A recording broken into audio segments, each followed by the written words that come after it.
নিৰ্বাচনৰ যি মনোনয়ন পত্ৰ দাখিলৰ প্ৰক্ৰিয়া গৃহীত হ'ল বুলি আনুষ্ঠানিকভাৱে প্ৰাৰ্থী তালিকা প্ৰকাশ পালে। এতিয়া আমি নিৰ্বাচনী প্ৰচাৰ অভিযানত আগবাঢ়িছোঁ। সমষ্টিটোৰ বিভিন্ন ঠাইত এতিয়ালৈকে প্ৰায় 18-20খনমান সভাত অংশগ্ৰহণ কৰিছোঁ।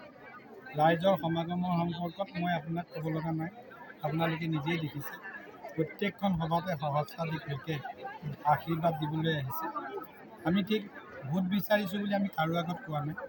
আমি এটা কথা কৈছোঁ যে যোৱা 5টা বছৰ সৰুপথাৰ সমষ্টিৰ ৰাইজৰ সেৱা কৰিবলৈ আমাক এটা সুযোগ দিছিল। সেই সুযোগ আমাৰ আশীৰ্বাদ হিচাপে, আমাৰ ওপৰত দিয়া আশীৰ্বাদ হিচাপে লৈ 5টা বছৰ আমি সৰুপথাৰৰ বাবে কাম কৰিলোঁ। এইখিনি কামত যদি ৰাইজৰ আস্থা আছে, এইখিনি কামৰ পৰা যদি বিশ্বাস হৈছে যে অহা 5 বছৰৰ কাৰণে মোৰ প্ৰয়োজন, মই ৰাইজৰ পৰা পুনৰ আশীৰ্বাদ বিচাৰিছোঁ।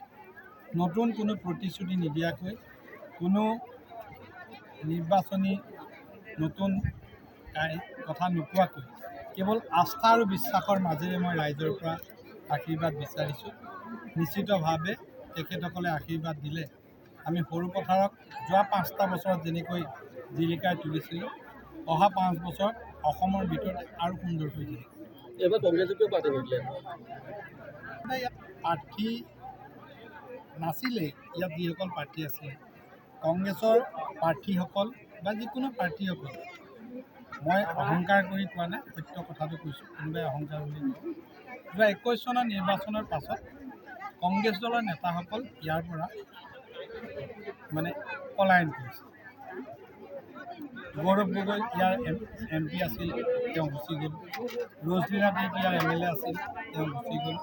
আনকি জাতীয় পৰিষদৰ নেতা আছিল ৰাজু ফুকন, যি সেইবাৰ ভোট পাইছিল 27,000, তেওঁ নিৰ্বাচনত প্ৰতিদ্বন্দ্বিতা নকৰি জীৱন চুতীয়া নামৰ এজন ব্যক্তিক, যিজন বিজেপিৰে আছিলে, টিকেটটো বিক্ৰী কৰিলে আৰু জীৱন চুতীয়াই আজি জাতীয় পৰিষদৰ পৰা বিৰোধী ঐক্য হিচাপে নিৰ্বাচনত প্ৰতিদ্বন্দ্বিতা কৰিছে।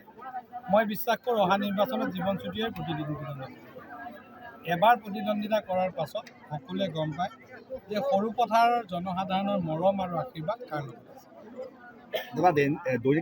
6খন সভা আছে, কিন্তু প্ৰথম হৈ আছে। পৰৱৰ্তী অৱস্থাত আমি সাধাৰণতে দিনটোত 10খন-12খন সভা কৰোঁ নিৰ্বাচন নাথাকোঁতে। যিমানখিনি শৰীৰত ওলাব ইমানখিনি।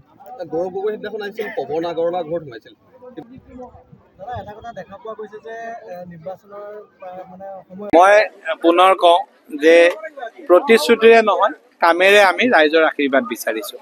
যোৱা 5টা বছৰ যিমানখিনি কাম হ'ল, এই কামৰ পৰা ৰাইজ যদি উপকৃত হৈছে, তেখেতসকলে যদি ভাবে যে আৰু 5টা বছৰৰ কাৰণে আমাক একেজন বিধায়ক লাগে, মই তেখেতসকলৰ ওচৰত আশীৰ্বাদ বিচাৰিছোঁ।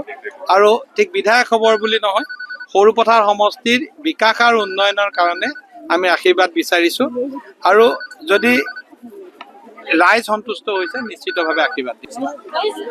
নেতৃত্বৰ অভাৱ কংগ্ৰেছৰ, বিশেষকৈ নেতৃত্বৰ অভাৱ বুলি ক'লে মই কংগ্ৰেছৰ দুগৰাকী ব্যক্তিৰ কথাই কওঁ।